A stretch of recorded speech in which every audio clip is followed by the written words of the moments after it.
Good, thank you. So I see everyone walking around with these John Deere hats. I know. I want one. How do I get one? Have to come back tomorrow. Gotta come back We've tomorrow? given them all out for Every today. single one? Okay, gotcha. Yeah. All right. Come back tomorrow, though. Do you allow people to go inside there? Oh, absolutely. You can climb up there. That guy just came down. Yeah, you can climb up there. Is there someone here that's qualified to do media? Yeah. Number of us are, yeah. All right. What do you want to do? I don't know. Can you tell me a little bit about, the future of John Deere and what's in your booth here? And Yeah, so this is a machine actually we sell today. These aren't futuristic stuff. This is like real live. We sell it today. Okay. Yeah, so we're really here to do a couple things. One, just advocate for the technology that's in agriculture today. Yeah. And then second is to really talk through the technology that we offer farmers around the world. So this is a self-propelled sprayer. So what you see back here is a carbon fiber boom. It's a 120-foot carbon fiber boom. Oh, wow. Behind this, we can go back there if you want to, but behind this mounted are individual sprayers, nozzles. Yeah, let's take a look. Yeah, so they're about 20 inches apart. They basically have 6 nozzles on them, so you can turn it and get the Okay. They have sensors in those sections that we measure, and then pressure and that kind of stuff.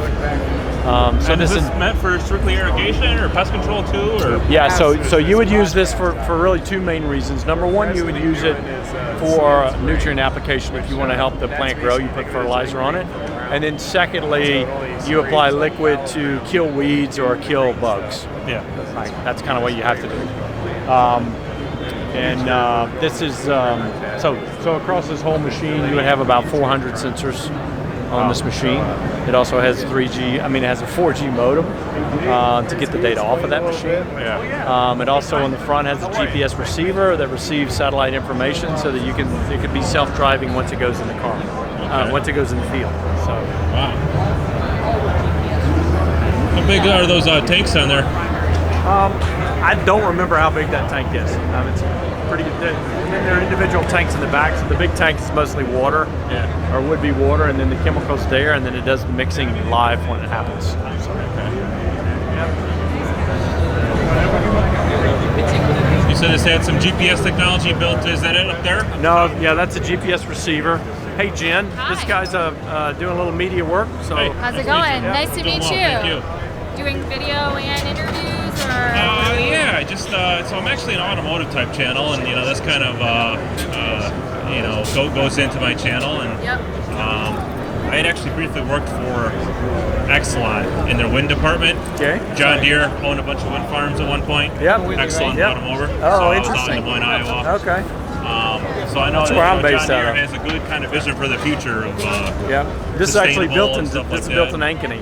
What's that? This was built in Ankeny, Iowa. Oh yeah. Okay. Yeah. Very neat. Yeah. So. Anything else you could tell me about your booth here that's interesting that people? Yeah, absolutely. Why don't we walk over to this table and I'll show you, because Okay. one of the critical things that happens, we collect data on these machines, right? So we Yeah. send about 2,000 messages per second when this machine's actually working. Okay. And then we geospatially align this data across a field. So this would represent a field. We would geospatial reference this. You just think about these as individual pizza boxes. That's the level we do. Yeah. That enables a farmer to differentially manage a field. So you might have a different soil type here than you would have here. Yeah. And so by applying, not too much here, basically lower your costs, you can not spend as much as you might spend if you spread it over the whole thing. Okay, so so you to make this differentially map- manage your field, right? Does a drone? Just a team that we work Just with. get a drone and analyze your. No, we get this data off of a machine. So all this data is coming off a machine, Yeah. and I can show you kind of what. So then my group actually we write mobile and web apps for farmers to use to manage the information and make decisions about what they want to do. So I just picked this one field. This would be and a farmer has agreed to share his data with me, so that's why I can share this data. But this would be an example of a cotton picker and the differentials that you see in that field from a harvest point of view. So of course green is good, red's bad, and you can see how different that field might look. What this farmer does is every time he makes a pass on the field, he collects data. So he would have all his spraying information, all his tillage information, all those kinds of things. So whether the information came off of a tillage or a planter or a sprayer or a combine, he has all that data on his feed. And therefore, he can then use that to better manage his field for long-term results, right? For profitability and for sustainability, he's enabled to do that. So he's using every bit of information possible to make the most efficient process then. That's exactly right. So if you are running a business or a factory, right, you want to know, optimize it. You want to optimize it. Well, you got to have data, and you got to in order to be able to optimize it. Yeah, so and the fact that this is autonomous, I mean, what kind of farmer wants to spend, all his time driving that when he could be taking care of the cows or whatever? That's right. Else, the horses. So. Yeah, very neat stuff. Okay. What are you showing off over here then? Yeah, so this is actually a little deeper dive into the GPS technology. All right. So maybe I'll let Al just talk through it a little bit. So, how you doing, Al? I'm John. What's going on, John? Nice to meet you. Nice to meet you, man. So you want to know where we're he's getting the just 2.5? got a little bit more of a deep dive on how we use satellite information to actually drive these. Yeah, for sure. So it's pretty cool because what a lot of people don't realize is we use GNSS, which is the Global Navigation Satellite Systems, instead of just GPS by itself. Okay. So that's Russian and American satellites, then? Is that what That's that means? right, exactly. So more constellations, the better, in this general sense. So we received this stuff. This is available to everyone. We got a bunch of these different reference points that are placed all across the globe. So we got them all over. What we're trying to achieve here is good triangulation. So the more spread out you are, the better. Yeah. Right? So we grab all this information. Now this data is raw. So when we're transferring it over here to our processing center, the goal is to take this raw data, which has a bunch of errors, and then make it error-free. So you're trying to basically cleanse it, right? So you're going to take out some of the clock and orbit errors. You're going to take out the PVT errors, position, velocity, and time, and you're going to kind of calm and filter it. And what comes out of it is the 2.5 centimeter accuracy, 2 to 3 centimeter accuracy, right? So now you got the corrected data. So now we just have to deliver it. So delivery's over here. So a land and earth station, its only job is to take the corrected data that we just put together and broadcast it. So uplink, downlink, directly to the user. So basically what it's doing is you're sending this corrected information to these satellites. These satellites will then point to multi-point down to the end user. And then basically what you're communicating with is the GPS receiver. Okay. So all this stuff needs to happen in 5 seconds for a latency perspective, and it does do it.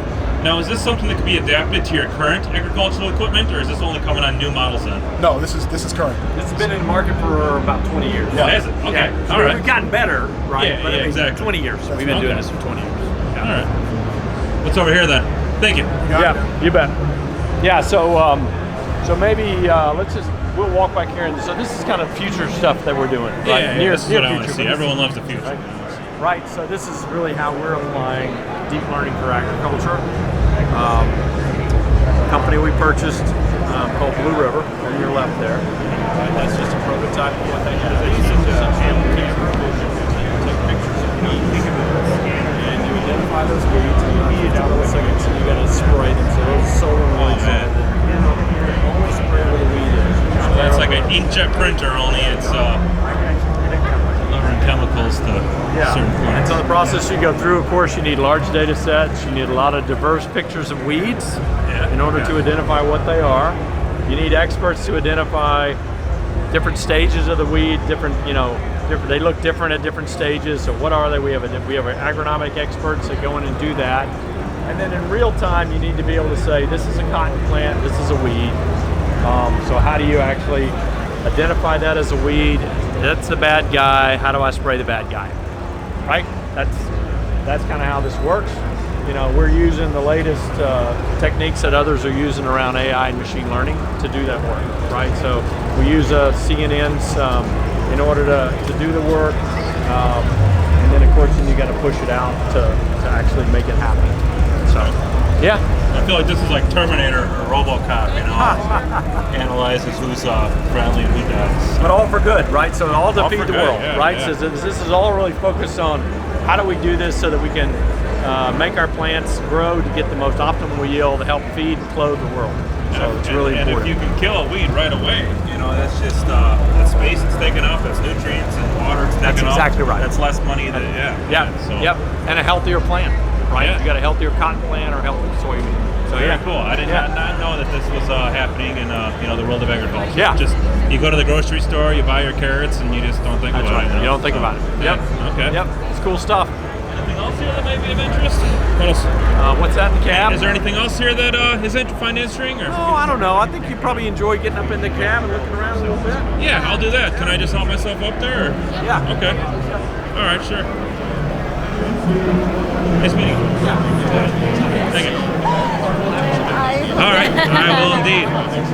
I'll come back like 5 times. Keep changing my identity. Put all those hands on eBay. So just wait for him to come down. Do you mind if I take a picture of your badges so I know where to look for? Yeah. Send it to the insurance company too, so they know who's about to split their head open. Or should I'll wait for this guy to get out. You I don't that way want to you be can kind of sit in there and do what you want. You could be my sidekick though. Can you tell me about it while we're in the cab? It would actually be better to I'll grab someone to do who can tell you a little bit. So what do you do for the company? I actually work at Race Point, which is their PR agency.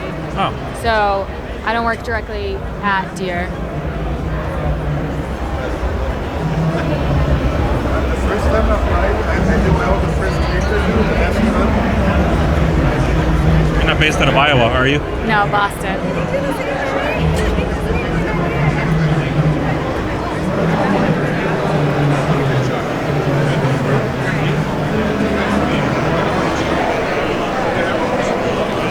It's got to be kind of hard for a farmer to justify the cost of buying a new smart rig like this.